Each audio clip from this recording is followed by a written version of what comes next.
someone says the world isn't real, we're being deceived by a powerful deceiver. And, everything you might point to, well, we have all these different sensory ways of perceiving the external world. Well, yes, the powerful deceiver is making that happen. Okay, well, we can look through microscopes and we can look through telescopes and see the world at all these different levels. Well, yes, the deceiver is making that happen too. So these hyper complex explanations are not good explanations. They have a problem because of that need to keep adding new layers to explain new types of evidence. I think an instinct for the problem with that type of thing is useful even in historical argument. So that when you're evaluating books like the Gospels, if you have to keep adding layers to your characterization of the author that is helping him to deceive his readers, you should begin realizing that that's a problem with your explanation. And an instinct for that is more important in a way than actual formal training in epistemology.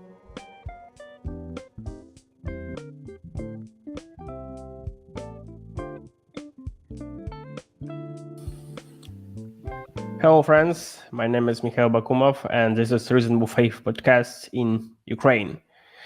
So the New Testament is a very ancient book and many people wonder how I could know if the information that is written there is accurate, and how can the details of the New Testament shed light on this question. Is there any way to find out answer to this question?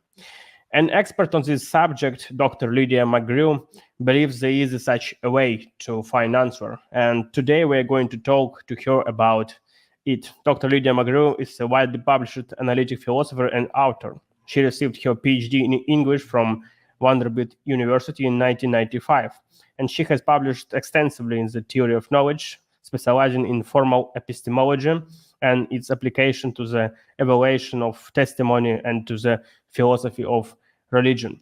She defends the reliability of the Gospels and Acts in 4 books to date, most recently Testimonies to the Truth, Why You Can Trust the Gospels. So it's a privilege to me to speak with Dr. Lydia McGrew, and here we go. Hello, Dr. McGrew. Hello, Mikhail. Thank you for having me. Yeah, thank you so much for your time, and thank you for your work. And let's start. Tell us a little bit about yourself. How did you become a Christian, and why did you decide to study philosophy and New Testament? So I became a Christian when I was a young child. My parents were Christians, but I was very committed even as a child. I didn't just do what they told me to. It was very important to me. But as with most things, there came a time when I was a young adult when I needed more reasons, more answers. And by that time, my husband, Tim, and I were married. We married quite young, and he was interested in the works of Dr. John Warwick Montgomery and was able to give me information about evidences for Christianity related to the work of Dr. Montgomery. I was working on my PhD in English at the same time that Tim was working on his PhD in philosophy. But I was always more interested in philosophy than I was in English. And so the time came when he and I actually began writing and publishing philosophy papers together in epistemology, blind peer-reviewed papers. And we published quite a few of those, though later I've branched off and published philosophy papers, blind peer-reviewed, on my own. We were just working in epistemology at first, not even particularly applying it to issues of religion.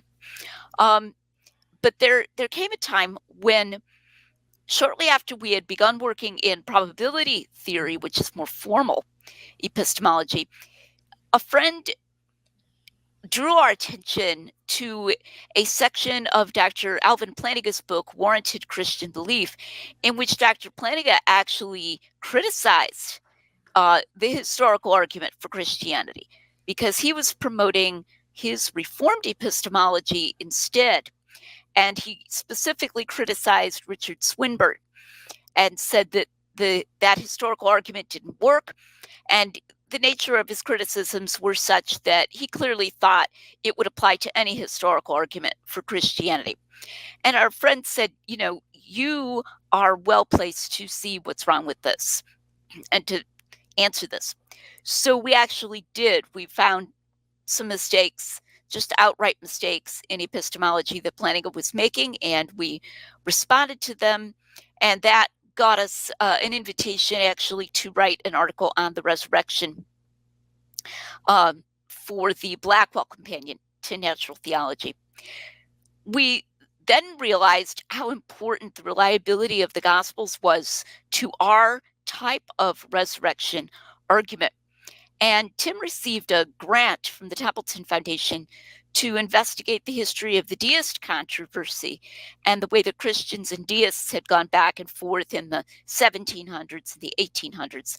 That was how he came across the argument from undesigned coincidences, which he introduced me to for the Gospels and also for Acts. So we agreed that whichever of us had time first would write the book on that. And I happened to have time first because he had a full-time job as a philosopher. So I wrote Hidden in Plain View. And that just sort of drew me more into New Testament. And so I did more and more and more research in that, while at the same time keeping up with my publishing in philosophy also.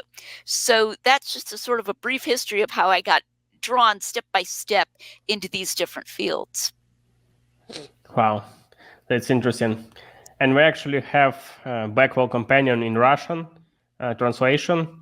And I read your article with Dr. McGrew. And honestly, I don't quite understand argument from Plantinga at all. So I don't could understand this because it's very sophisticated. Yeah. Yeah. Well, one thing we often say to people, we just say, hum the equations, when you're reading it, just read the word parts of the article, and you will get the gist of what we're arguing. Yeah, absolutely. And let's talk about philosophy, because you're a rare example of person who understand both history and philosophy. And in my opinion, it's very big problem. How philosophy and epistemology, proper epistemology, could be useful, or how important this area of study to study New Testament? It's a really good question, because I've known of philosophers, professional and even brilliant philosophers, who seem to be lacking in the necessary common sense to evaluate a historical argument reasonably. And then on the other hand, I've known of people who have no formal training in philosophy at all, have not published in it at all, who have a much better sense of that. Just mentioned Alvin Plantinga, brilliant philosopher. But when it came to the historical argument for Christianity, he literally said something like, well, scholars disagree about how strong the evidence for the resurrection is. So I'm just going to place its probability at, I think he said 0.68.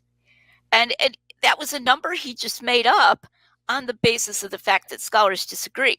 So far more important than a training in philosophy, I would say, is a willingness to look at the evidence with fresh eyes, not to just depend on authority, like, well, this is what the majority of scholars say or think, and to especially notice complexity in explanation as a bad thing. So it's like if someone says the world isn't real, we're being deceived by a powerful deceiver. And everything you might point to, well, we have all these different sensory ways of perceiving the external world. Well, yes, the powerful deceiver is making that happen. Okay, well, we can look through microscopes and we can look through telescopes and see the world at all these different levels. Well, yes, the deceiver's making that happen too. So these hyper complex explanations are not good explanations. They have a problem because of that need to keep adding new layers to explain new types of evidence. I think an instinct for the problem with that type of thing is useful even in historical argument. So that when you're evaluating books like the Gospels, if you have to keep adding layers to your characterization of the author that is helping him to deceive his readers, you should begin realizing that that's a problem with your explanation. And an instinct for that is more important in a way than actual formal training in epistemology. Yeah, that's very interesting. And once I heard that maybe just general audience who don't have training in New Testament, they can actually better understand New Testament than people who try to find some details, some hidden ideas, and actually misrepresent New Testament. Right. Or people who are, it's funny sometimes that the most educated people are sometimes the ones most likely to just accept a consensus. So someone might say, well, I'm just a philosopher. Who am I to talk about New Testament? I'll just accept whatever the New Testament scholars tell me. Whereas your layman might have a better idea that a discipline can have biases that are actually a problem and not just go along with whatever the discipline says. Yeah. And how do you approach the study of New Testament? So do you start with some theological presuppositions like infallibility of the Bible, something like this?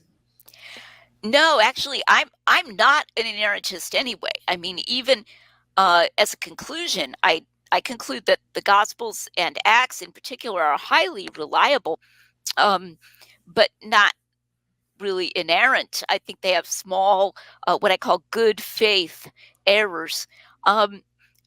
But also, if I'm going to make an argument, so as opposed to reading for devotional purposes, now because I am a Christian, I think there is good reason, then I may read for devotional purposes and enrichment. But if I'm making an argument that they are reliable, it would be question begging for me to start that argument by assuming that they are reliable or inspired by God or something like that. That would not be a good argument.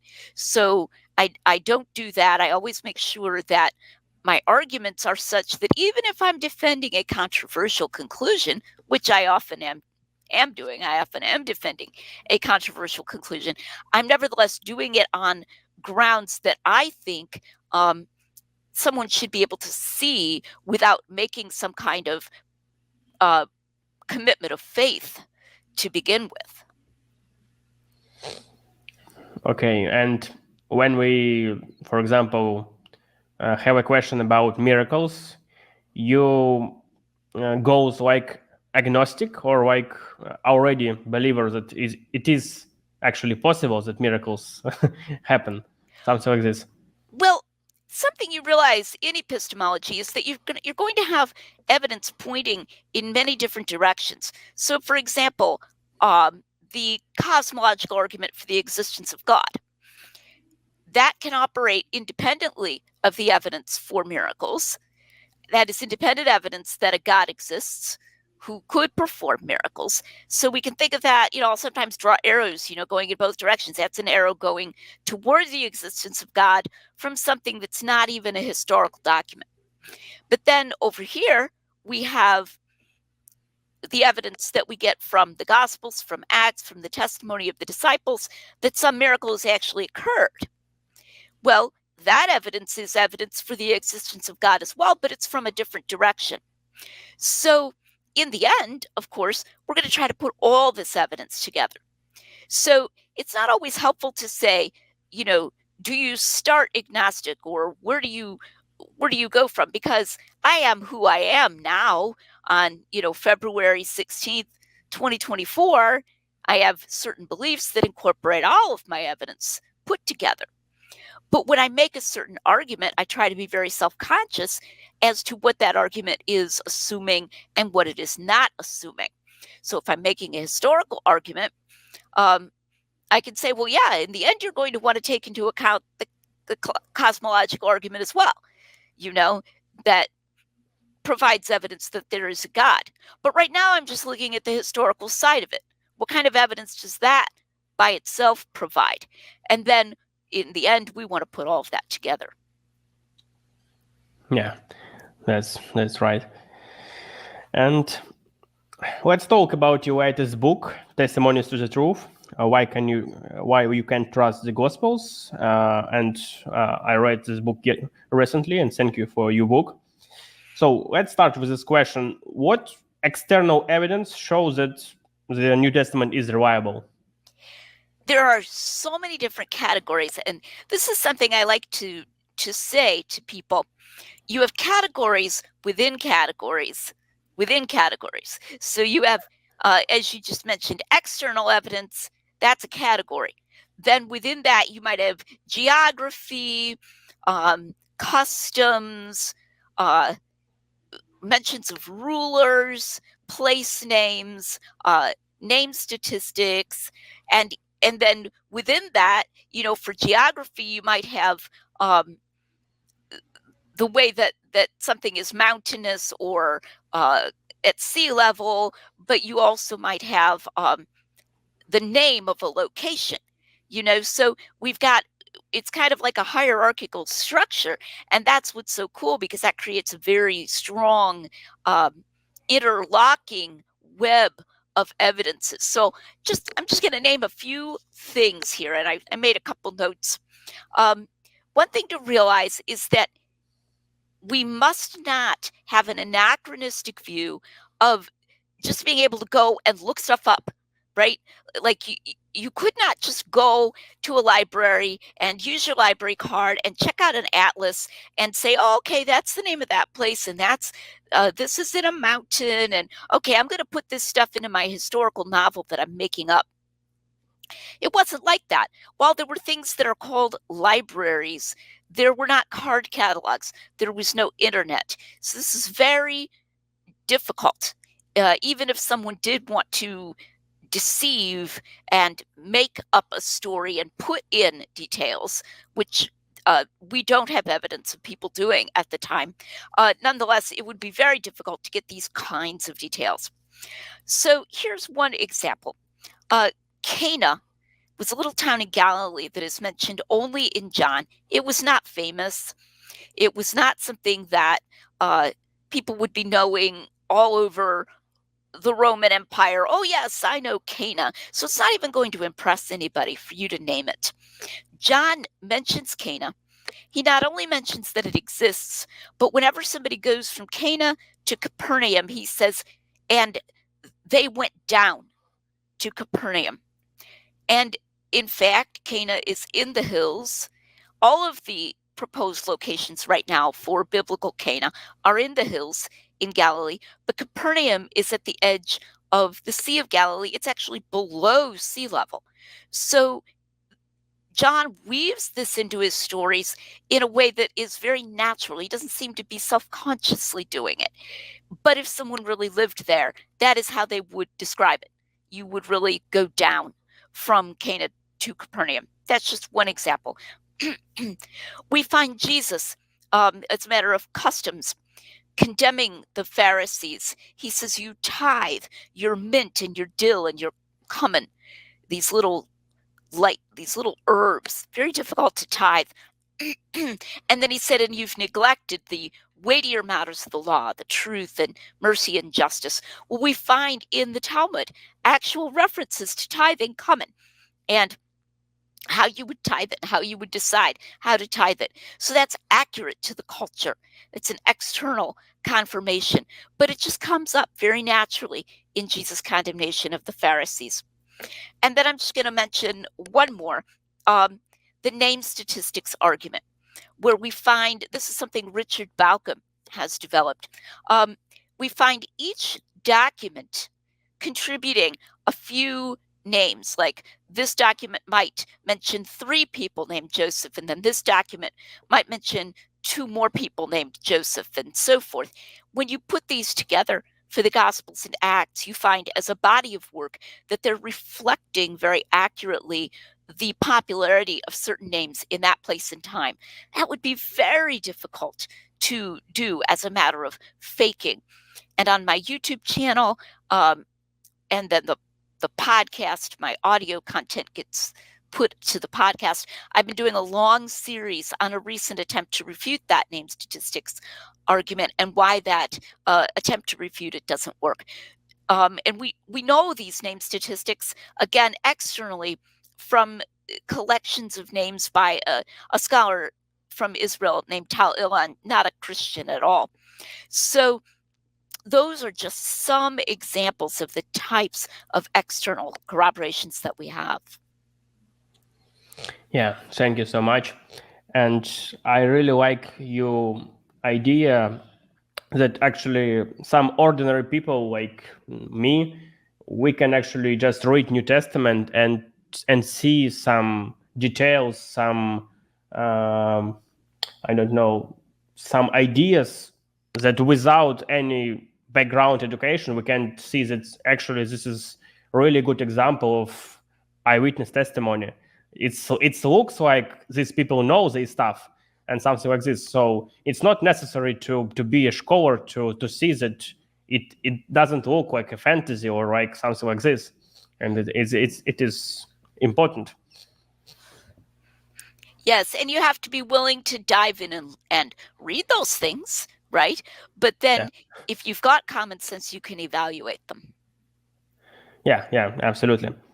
And this is very famous argument that you mentioned already, undesigned coincidence. And what is this argument about, and why this argument is so significant, even so it's not famous today? Well, the interesting thing was it was quite famous in the 1800s, and then it kind of fell out of being known. You know, people just hadn't heard of it for quite a while. And then here in the early 21st century, it's kind of been revived. I've mentioned it. My husband mentions it a lot. He introduced me to it. Peter J. Williams has begun talking about it independently of us. And J. Warner Wallace actually began talking about it independently of us. So that's interesting that several of us all at once began reintroducing it. So it's the kind of thing that is well understood by an illustration. So I will sometimes give an invented illustration in a modern context. Suppose that you have multiple people who claim that they witnessed a bank being robbed. And the police are interviewing one witness or alleged witness, and that person says, I noticed that when the bank robber ran away, he tripped and he almost fell as he was running out the door with the money. And then the police interview another person who says he witnessed it, and he said, I noticed, and he starts describing his clothing, and he says, and one of his shoes was untied. Now, those two things fit together. Neither one of them appears to be trying to refer to what the other person said. The second person doesn't say, oh, yes, I hear you saying that he tripped and fell. I know why he tripped and fell. It's because his shoe was untied. They give no sign of knowing each other's testimony. They never mention it. They're just each giving their own testimony. But they fit together. The untied shoe explains why he tripped. So that's an example of an undesigned coincidence. The undesigned part means that it doesn't look like they're attempting to confirm one another. And the coincidence is the coming together, which points to truth. Because if they're each just telling us parts of what really happened, you would expect it to fit together like that. You would expect that someone might trip because his shoe was untied. So we find this in the Gospels. we sometimes even find it in the same document where the author doesn't seem to be thinking about what he said earlier. But we also find it very interestingly between documents. So here's one example between John and the synoptic gospels, as they're called, Matthew, Mark, and Luke. John mentions that when Jesus was about to feed the crowd, we know that story, it's called the feeding of the 5,000, and that Jesus looked and they saw all these people, thousands of people, and that Jesus turned to Philip and he said to Philip, "Where can we buy bread so that these people can eat?" Now, of course, he's not really going to recommend that they buy bread. He knows that they're not going to be able to go and buy enough bread for all these people to eat. So why did he mention it to Philip? Was it just a coincidence that Philip happened to be standing next to him? There are 12 disciples. Why ask Philip? Why pick Philip? There is no explanation for this in John.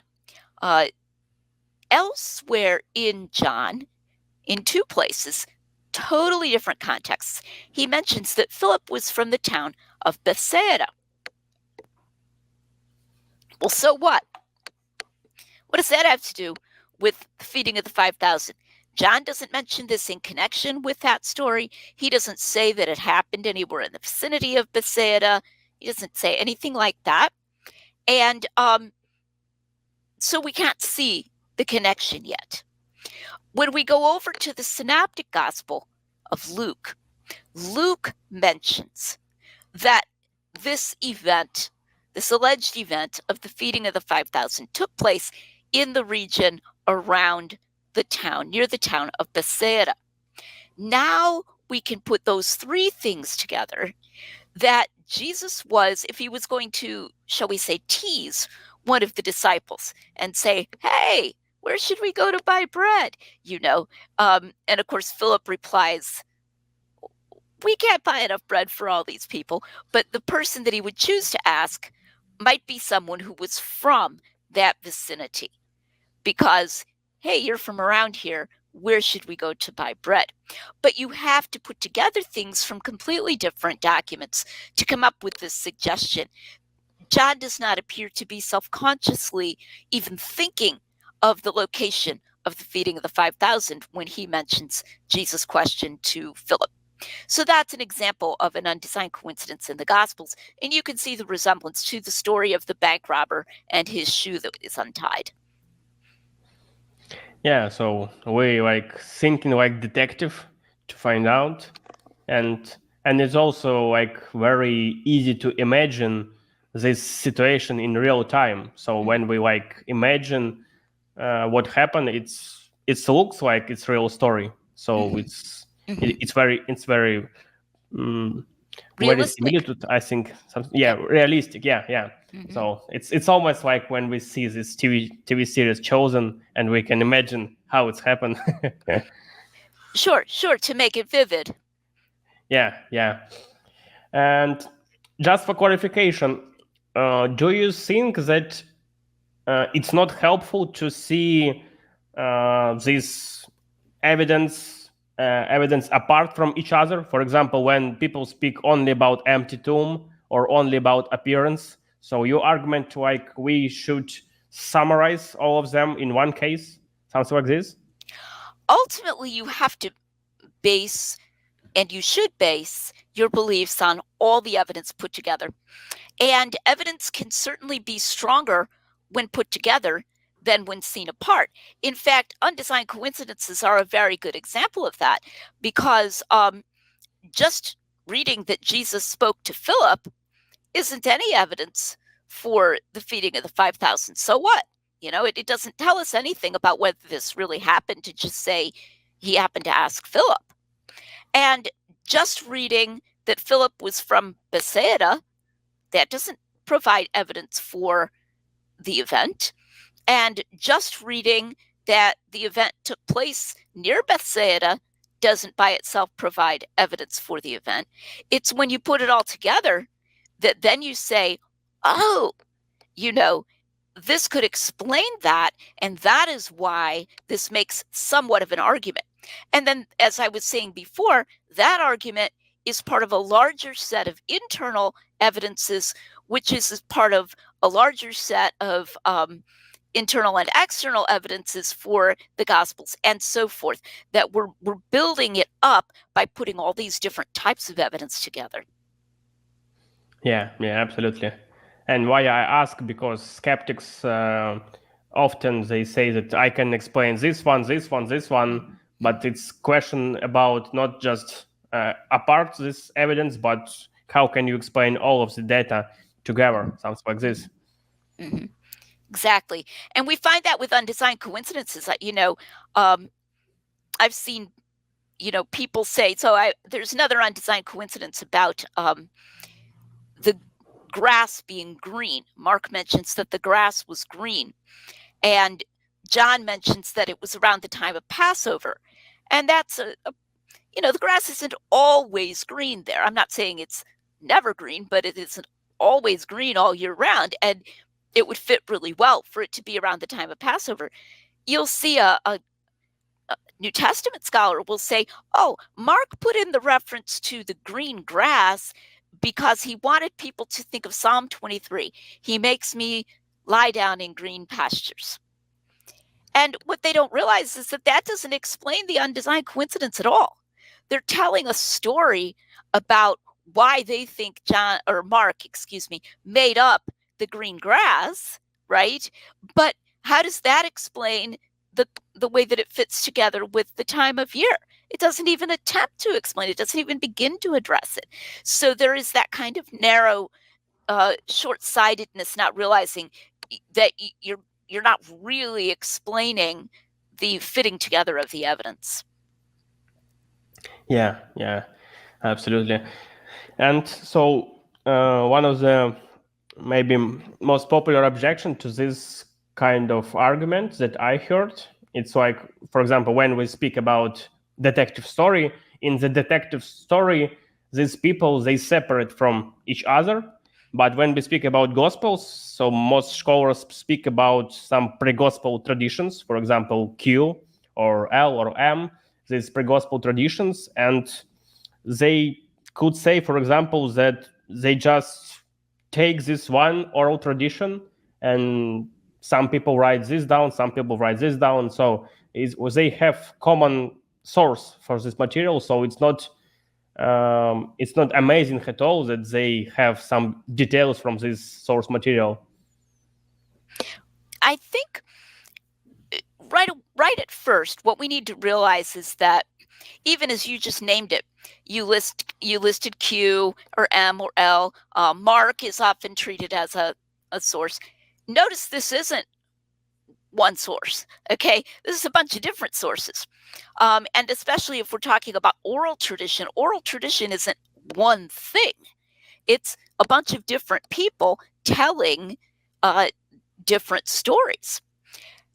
So there is no evidence whatsoever of one overarching thing with a capital T, for thing, which is tradition, also with a capital T, which, what do you know? It looks just like reality.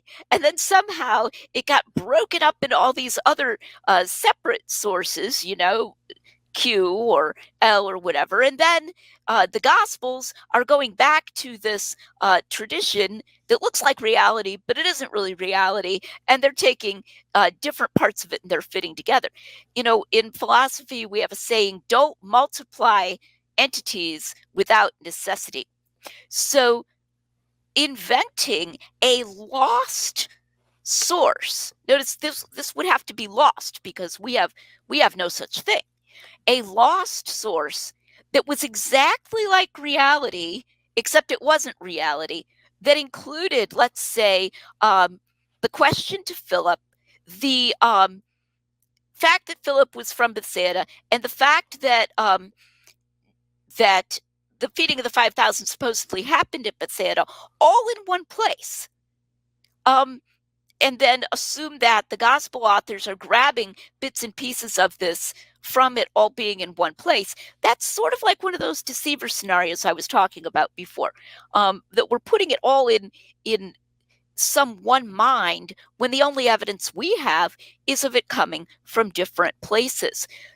As far as we know, there never was any source that had all three of those things in one place, saying the feeding of the 5,000 happened at Bethsaida or near Bethsaida. Jesus asked Philip where they should buy bread. And oh, by the way, Philip was from Bethsaida, so that's why Jesus asked him. We have zero evidence of any such source. And in fact, the evidence is that there was no such source that contained all of those things. What did probably contain all of those things was the real world. And so the simplest explanation is that John is mentioning certain things that were part of the real world, and Luke is mentioning something that was part of the real world, that this incident happened near Bethsaida, and that's how they're fitting together. Just like in the story of the witnesses to the robbery, it would be silly to assume that there was some third witness who said, the robber's shoe was untied and I saw him trip as he was running away, and that one guy heard that and he said, oh, I'm just going to mention the thing about the shoe. And another guy heard that and he said, oh, I'm going to just mention the thing about him tripping.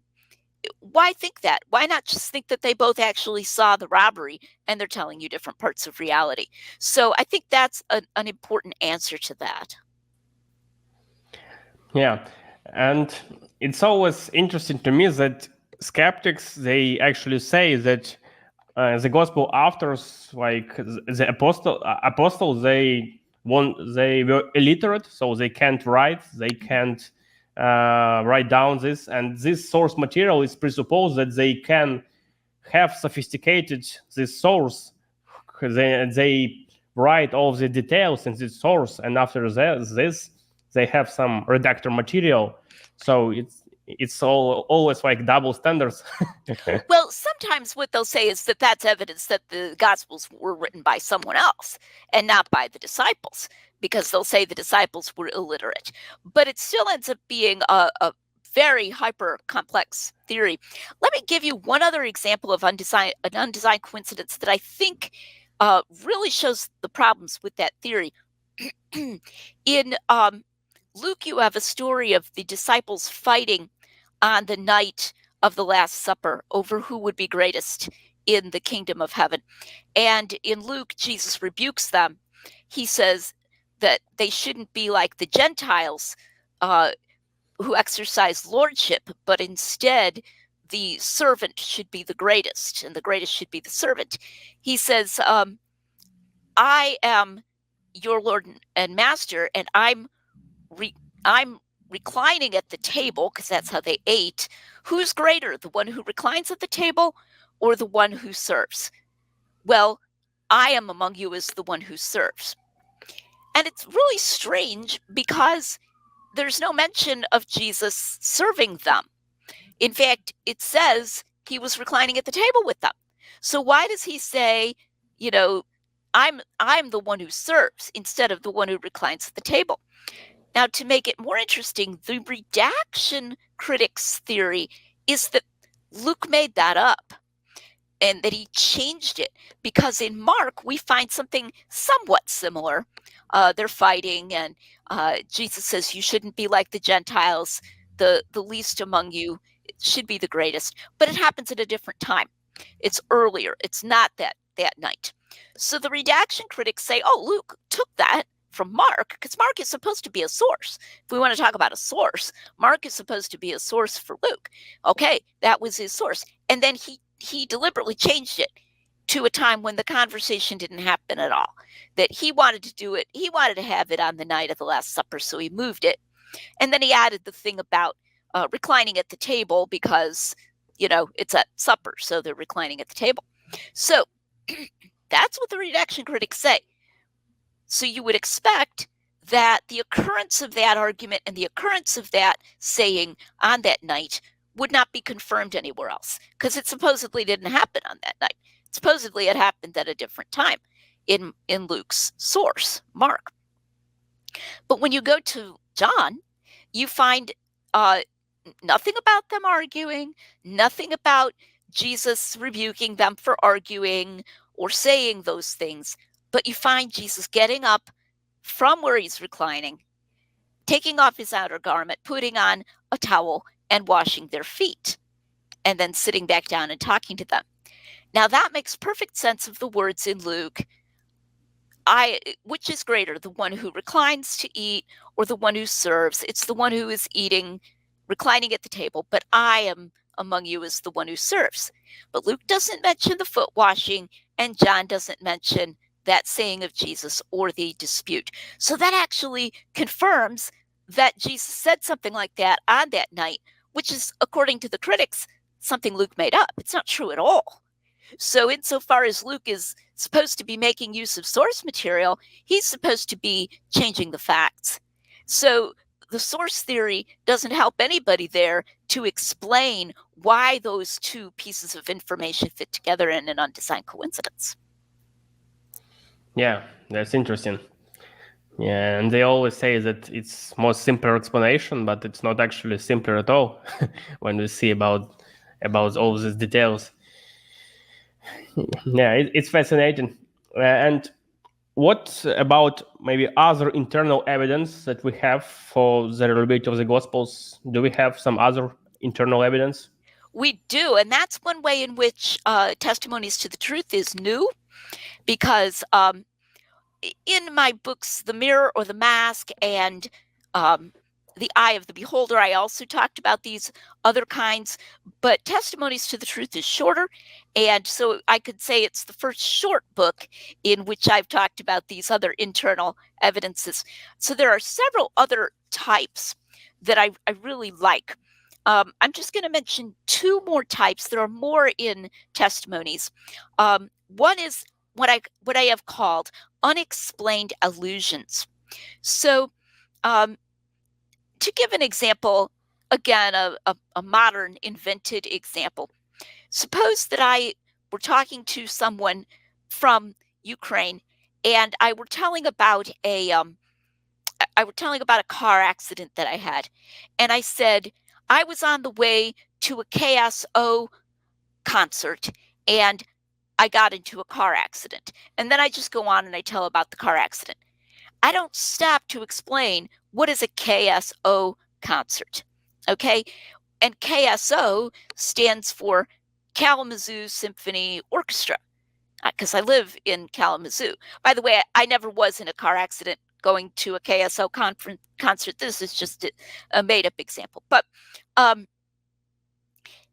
don't stop in the middle of my story about the car accident to say, oh, wait a minute, I'm speaking to someone from Ukraine or even from Colorado. They don't know what KSO is. Okay, let me explain. KSO is Kalamazoo Symphony Orchestra. That's going to interrupt my story. I just kind of keep going. And I want to go to what's more interesting to me. That is a mark of what you might call oral history. If you get a person to sit down and talk to you and tell stories about real things that he remembers, he'll do that. He'll sometimes mention things that you don't maybe get, but he doesn't stop to explain them. I call this the texture of testimony. These don't have the texture of highly polished things.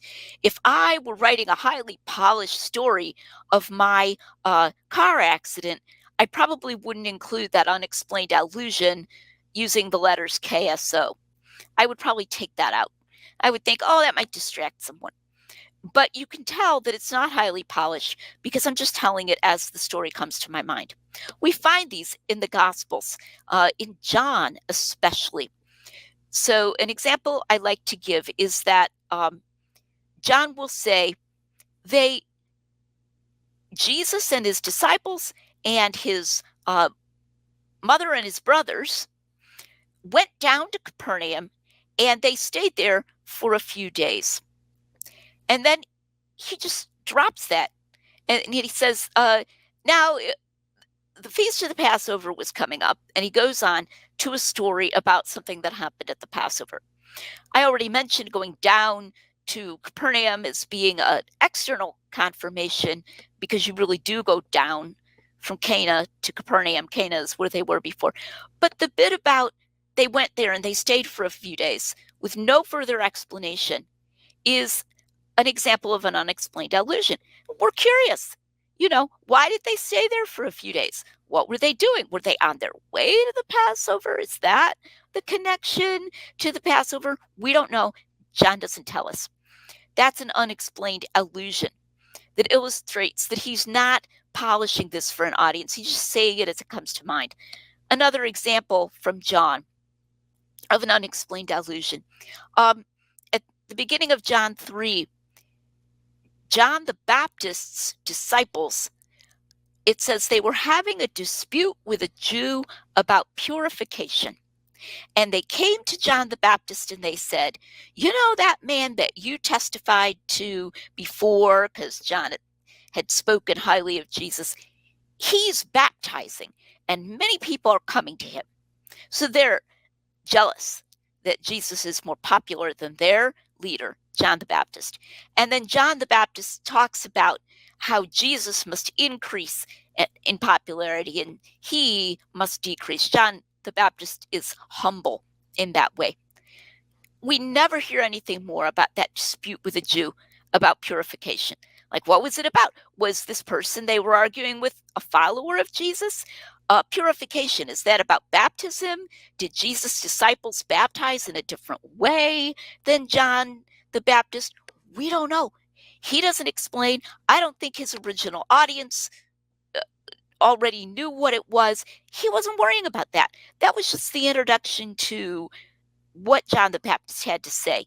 That's a very realistic touch. You don't even find that in modern fiction, because in modern fiction, the author wants to make allusions that the audience will understand, but not allusions that the audience will not understand. So that's an internal mark of truth. Just one more I'm going to mention, also that refers to John. Scholars that are critical will say that John makes up Jesus' speeches. They say this all the time, that John thought that he was allowed to put his own ideas into Jesus' mouth because, after all, he was inspired by the Holy Spirit. They think, John believed he was inspired. So he could put his own interpretations and sort of pretend that Jesus actually said those things when the historical Jesus didn't say those things. We have evidence directly against this from internal evidence, because John will stop and say what he thinks Jesus meant, but he doesn't make Jesus say it. He says it. So, for example, Jesus says, he that believes in me, in John 7, out of his innermost being will come rivers of living water. And John says, he said this speaking of the Holy Spirit, who had not yet been given. All right, so if John, the author, thought he could put his interpretations in Jesus' mouth, why didn't he have Jesus say that? Why didn't he have Jesus say, out of his innermost being will come rivers of living water, the Holy Spirit, who will be given? Sometimes in the Gospel of John, Jesus does speak of the Holy Spirit, but not here. Instead, the narrator tells you what he thinks Jesus meant. I think that's direct evidence against the whole idea, very strong evidence, internal evidence against the whole idea that John was making up Jesus' speeches, because if he was making them up, he didn't need to pause and put it in his own voice as the narrator. He could just have Jesus say it directly. So those are just two other categories. There are more of internal evidence of reliability and truth. Yeah, thank you so much. And it's very interesting. We see so many independent line of evidence for historicity of the Gospels. And this is like one of the side of the story, and other side is always questions about differences between the Gospels. And so how do you explain the difference between the Gospels? For example, as you say about the Gospel of John, why we see different style in it seems to in Gospel of John that in other synoptic Gospels, or How can we explain these differences in stories? So what is your approach? Well, I don't try to explain differences in just one way. There are many different things that go into we might call different kinds of differences. So, for example, why does John have stories that aren't in the synoptics? Like whole stories that don't occur in the synoptics at all, like the raising of Lazarus, for example. I think he was actually supplementing them. I think he said to himself, they've already told those stories. They've told them many times. I don't need to tell again about the blind men healed in Jericho. They already told about that. Instead, he wants to tell something that he knows that's different, like about the blind man healed in Jerusalem, the man born blind. So I think there's some self-conscious supplementing there. What about now that's not a contradiction, by the way. It's not even an apparent contradiction, although skeptics will try to use an argument from silence to say that it's a contradiction. The fact that a story occurs in John doesn't occur in the synoptics, not a contradiction, doesn't even look like one. Well, what about alleged contradictions? All kinds of famous ones, like the cleansing of the temple. Why does Jesus cleanse the temple at the end of his ministry in Matthew, Mark, and Luke, and John tells of his cleansing the temple early in his ministry? Well, in that case, I think actually it did happen twice. And I don't think that's a desperate harmonization. I'm just desperate to make these both turn out right. I think it's very natural harmonization. And I would use as an example political rallies or protests. You can have people doing similar protests on a similar issue at different times. If they're opposed to some law, they might come and carry signs and stand in front of the courthouse. And then, that law is still in place later on. They're still opposed to it. So they come and they carry signs again, and they stand in front of that same courthouse. Similarly, those practices of buying and selling in the temple that Jesus was opposed to, they kept on continuing. They kept going on. They started up again. So he protests them again. I think that's very natural. Now, that's a harmonization, but it's, I think, a historical harmonization. It's not because of some theological commitment. On the other hand, I'm not actually I'm not an inerrantist, as I mentioned earlier. So to give an example, in Matthew tells about the centurion who came to Jesus personally and asked him to heal his servant. And it's, I think, quite clear that Matthew believes that that centurion came and spoke to Jesus face to face, eye to eye, and he's telling us this.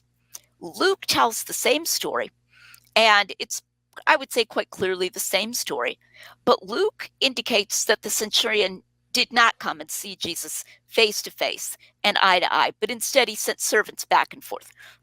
He sent messages back and forth to Jesus. Now, I think the explanation there is that Matthew wasn't there when it happened, that he talked to someone who was there, that person told the story in a way that was accidentally confusing. Like that person might have said, so then Jesus said to him, and then the centurion said, and then Jesus said, and that person didn't mean to convey that they were face to face. But when Matthew heard it, he made the natural assumption that they were there face to face. And so then, thinking that he was clarifying matters, he actually says the centurion came to him and said to him, nobody's telling a lie. Nobody's deliberately changing the story.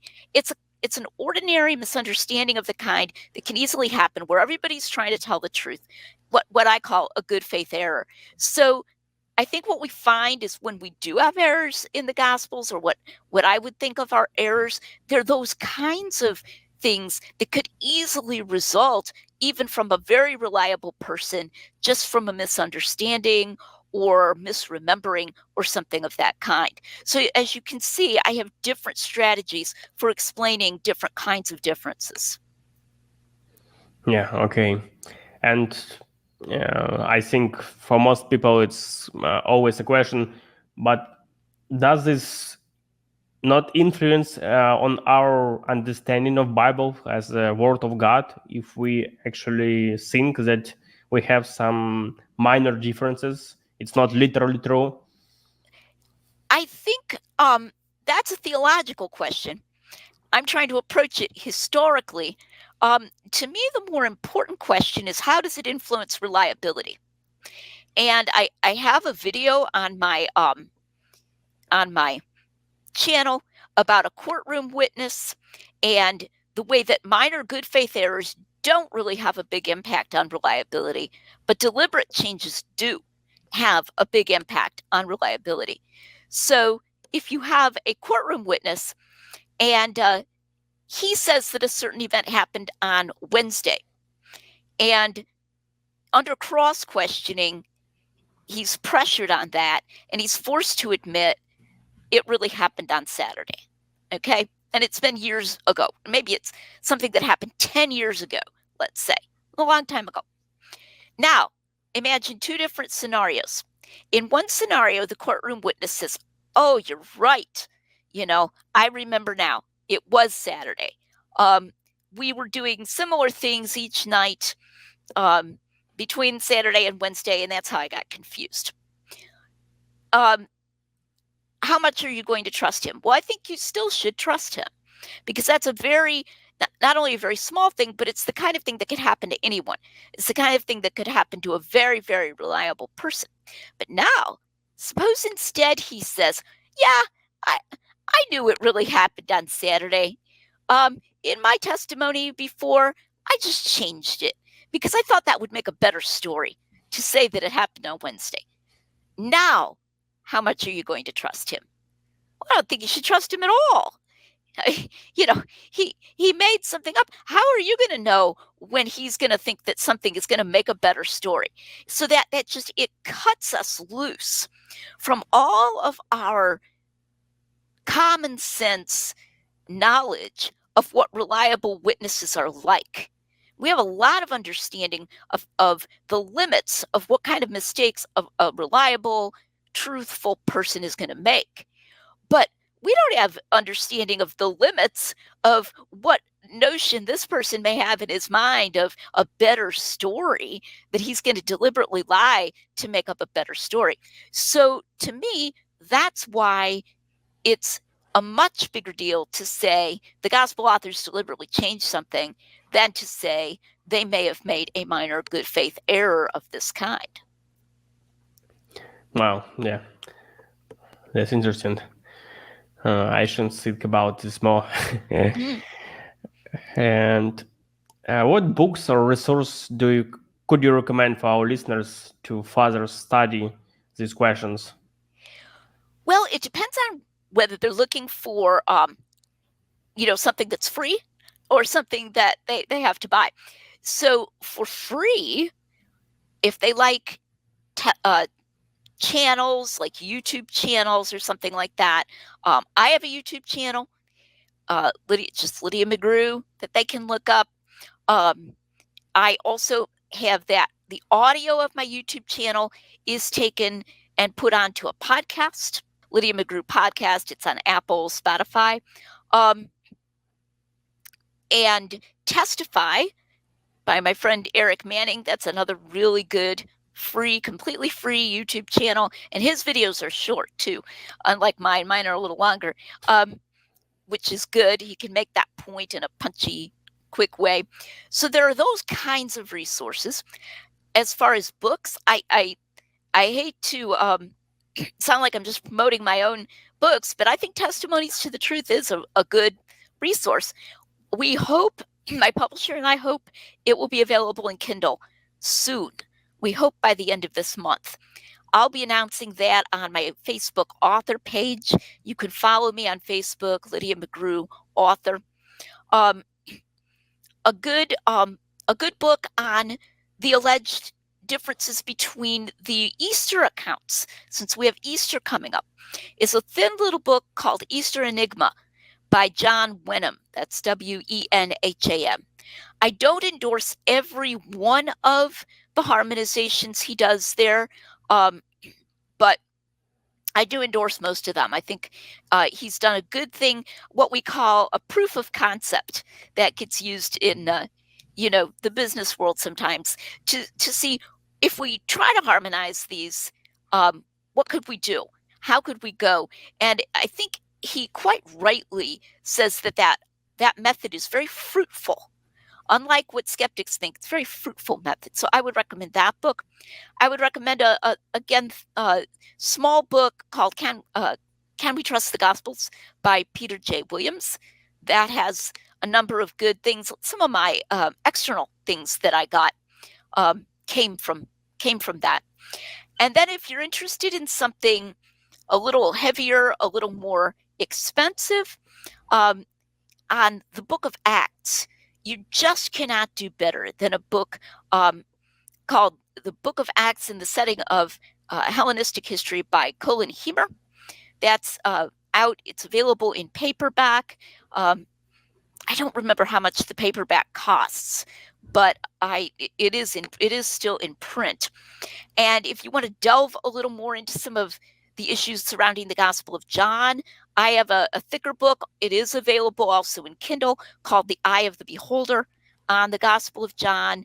And I have a thicker book called The Mirror or the Mask on some of these redaction critical things and some of these theories that have even been accepted by evangelical scholars about the authors changing things and why I think those are wrong.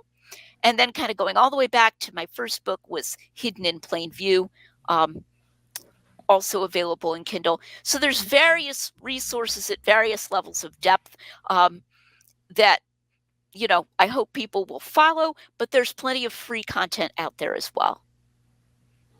Yeah, thank you so much. And I also highly recommend your book. It's fascinating. And it's interesting that you often quote some books or materials from 18th century or 17th century. And before you, I always think that these people, it's not so smart about this kind of stuff. But now I see that they actually understand very well these topics as modern scholars. Yes, absolutely. I mean, I recommend things like J.J. Blunt's book on undesigned coincidences from the 19th century. A few of his have been superseded by textual criticism, where he might think there's a coincidence, but it turns out just to be a variant. I didn't use any of those in my book, but what happened was really a change of style, a change of fad, of what's in fashion, but not any actual discovery that just made this stuff all obsolete. That did not happen. And so, for example, William Paley's Evidences of Christianity, or Paley has a book called the Horai Paulinae, Horai space Paulinae. It's about the Book of Acts and Paul's letters. That really got me interested in undesigned coincidences between Acts and Paul's letters. Those are free. They're not in copyright anymore. They're out there. And most of those have never been refuted. This is just another reason why we should never just give in to the consensus of current scholars. We need to get outside of our own bubble, even our own time bubble, as well as our own space bubble and our own ideological bubble. Yeah, absolutely. Great. So thank you so much. And I leave links in the description box to your books. And so thank you for your time, for your work, and may God bless you, and hope to see you in the future, and God will. Thank you so much, Mikhail, for having me. It's been fun.